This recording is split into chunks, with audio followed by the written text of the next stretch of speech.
नाज़रीन, हमें ज्वाइन किया है मारूफ तजिया नगार, मुमताज़ तजिया नगार जनाब हबीब अकरम साहब ने। बहुत शुक्रिया हबीब अकरम साहब, आपने हमें वक्त दिया। हजूर, मैं एक ख़ास एंगल से बात आपसे करना चाहूँगा।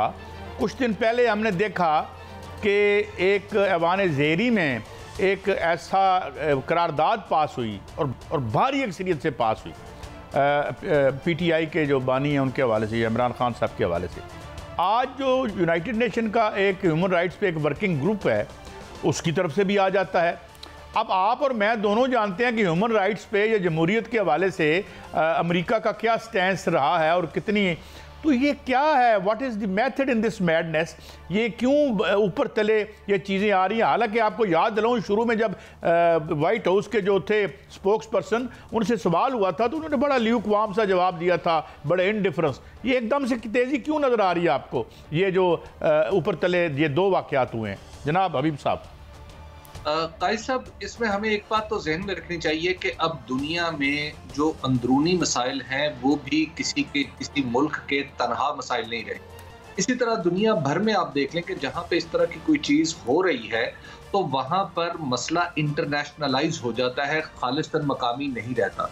अब अगर कोई रियासत ये कहे कि उसका कानूनी निज़ाम खालिस्तन उसके अंदर की चीज़ों का पाबंद है, तो अब शायद ये होना किसी के भी, ये दुनिया इसको नहीं मानती।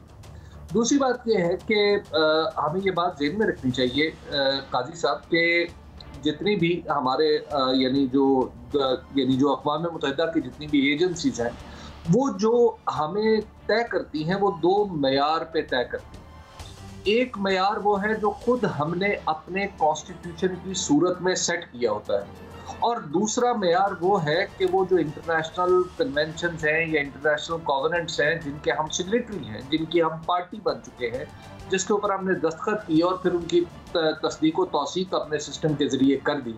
तो ये दो मेयार हैं जिनके मुताबिक हमें परखा जाता है। ये एक लॉ यानी जो इंटरनेशनल लॉ है, ये उसके मुताबिक जो चीज़ों को इस तरह देखा जाता है।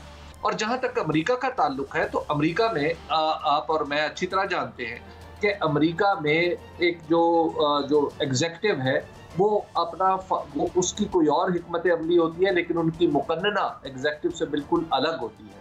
और वहाँ पर बाज़ औक़ात एग्जेक्टिव का भी रोल नहीं होता, और उस तरह तो बिल्कुल नहीं हो सकता या कोई करारदाद को इस तरह मंजूर करवा ले कि जिस तरह ये करारदाद मंजूरी जिसका आपने जिक्र किया कि 368 एक तरफ और सिर्फ 7 जो है उसकी मुखालफत में आए। अच्छा हबीब अकरम साहब, एक और डेवलपमेंट हो रही है।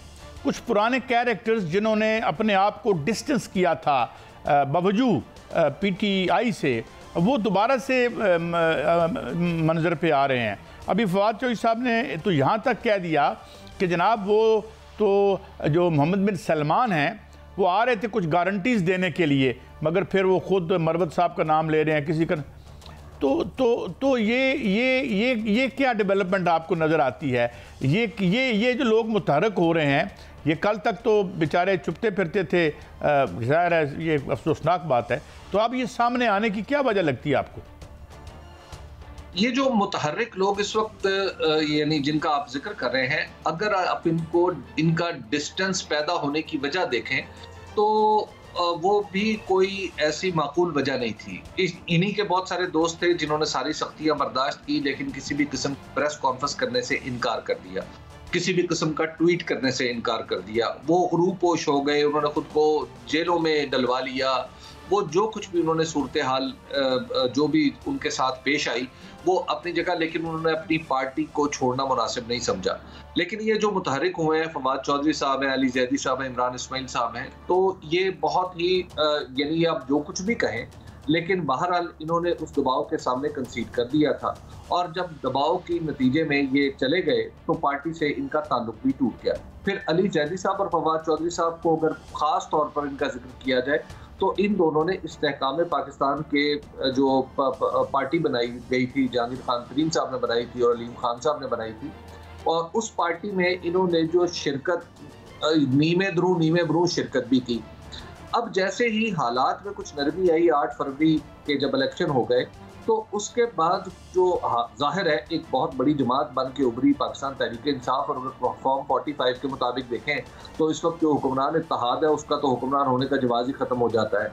तो लिहाजा एक मजबूत पार्टी की सूरत में जब वो सामने आई, फिर इंटरनेशनली भी आप देख लीजिए कि जैसे हमने इब्तिदा में बात की थी कि इंटरनेशनल प्रेशर्स भी बढ़ रहे हैं, तो जाहिर है पाकिस्तान तहरीक इंसाफ के लिए कुछ नरमियां पैदा करना सिस्टम की मजबूरी बनता जा रहा है। तो उन नरमियों में अब देख रहे हैं कि आइंदा भी इलेक्शन अगर फ्री एंड फेयर जब भी होता है तो उसमें पाकिस्तान तहरीक इंसाफ अगैन हुक्मरान जमात बन के सामने आ सकती है। तो लिहाजा ऐसे मौके पे सियासतदान या सियासत के खां लोग अगर पाकिस्तान की तहरीक इंसाफ की तरफ लौटते हैं तो इसमें कोई अचंभे की बात नहीं है। लेकिन जिस अंदाज में ये लौट रहे हैं वो जरा महले नजर है।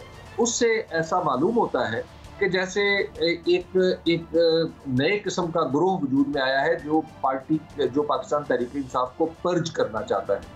अब लेकिन इनका मसला ये है कि ये चंद दिन का शुरू होगा तो हो सकता है, लेकिन आप देखिए पुलों के नीचे से पानी बहुत सारा गुजर चुका है। अब जो नए लोग हैं उन्होंने अपनी हैसियत मुस्तहकम कर ली है।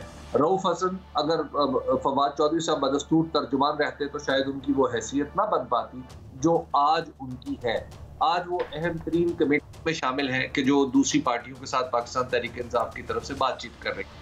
तो लिहाजा अब मुझे ऐसा नहीं लगता कि जो इनका ये जो शोरो होगा है इनके लिए वापसी के दरवाजे खोले, और फिर जिस तरह की ज़बान इस्तेमाल हुई है मुझे उससे लगता है कि इनका जो भी प्लान था वो नाकाम हो चुका है। हबीब अकरम साहब, एक बात तो तय है कि आज तक की तारीख में आप जो भी मर्जी है, चाहे कोई कॉन्स्पिरेसी थ्योरी की तरफ जाए, क्यों आ रहे हैं क्यों नहीं आ रहे, दबाव पे गए थे दबाव पे आ रहे हैं, वॉलंटियरली आ रहे हैं क्यों आ रहे हैं, मगर सवाल तो एक है कि वो एक ही आदमी है, वो जिसकी पुश्त पे हाथ रखेगा लीडर वही होगा। Do you agree? जी बिल्कुल। एक ही आदमी से मुराद गालिबन आपकी इमरान खान। जी बिल्कुल। जी देखिए, इमरान खान साहब इस वक्त जो उनकी हैसियत हो चुकी है मकबूलियत के एतबार से, वो तो पाकिस्तान की तारीख में पहले तो कभी नज़र नहीं आई, या कम अज़ कम वो तारीख जो मैंने पढ़ी है और वो तारीख जो मैंने अपनी आंखों से देखी, ना मेरे मुशाहिदे में है ना मेरे मुताले में है। तो इमरान खान साहब की वो हैसियत जो है उससे तो किसी को इनकार नहीं हो सकता। तो इमरान खान साहब से जो कुर्ब है वो डेफिनेटली सियासी तरक्की का बायस बनता है। लेकिन अब यहाँ पर अगला सवाल पैदा होता है कि क्या इन लोगों को इमरान खान की हमायत हासिल है? क्यों मुझे इसमें ये कहना मुझे लगता है कि बहुत मुश्किल है। उसकी वजह यह है कि खुद इमरान खान साहब की मजबूरी तो भी तो है ना कि उनके साथ जो लोग खड़े रहे थे क्या उनको वो डिस्कार्ड कर सकते हैं बुरे तरीन हालात में जिन्होंने उनका साथ दिया। आपको याद होगा रऊफ हसन साहब आपके भी कितने प्रोग्रामों में आ चुके हैं। एक वक्त ऐसा नहीं था कि रऊफ हसन साहब को आप टीवी पे ला ही नहीं सकते थे, हमने वो वक्त भी तो देखा है ना। तो अब जब वो बात कर रहे थे और उस वक्त भी वो यानी यूट्यूब पे प्रेस कॉन्फ्रेंस कर लेते थे, वो प्रेस से बात कर रहे थे, अखबार में उनकी खबर नहीं छपती थी लेकिन वो मुसलसल बात कर रहे थे, लोगों को कन्विंस करने की कोशिश कर रहे थे। तो क्या अब उन्हें फवाद चौधरी को उनका मुतबादिल समझा जा सकता है? तो किस बुनियाद पे समझा जाएगा? और खुद आप ये सोचिए कि पीटीआई का कारकुन भी ऐसा नहीं है कि जो इस तरह के किसी फैसले को, चाहे वो इमरान खान की तरफ से भी आए, ठंडे पेटों बर्दाश्त कर लेगा।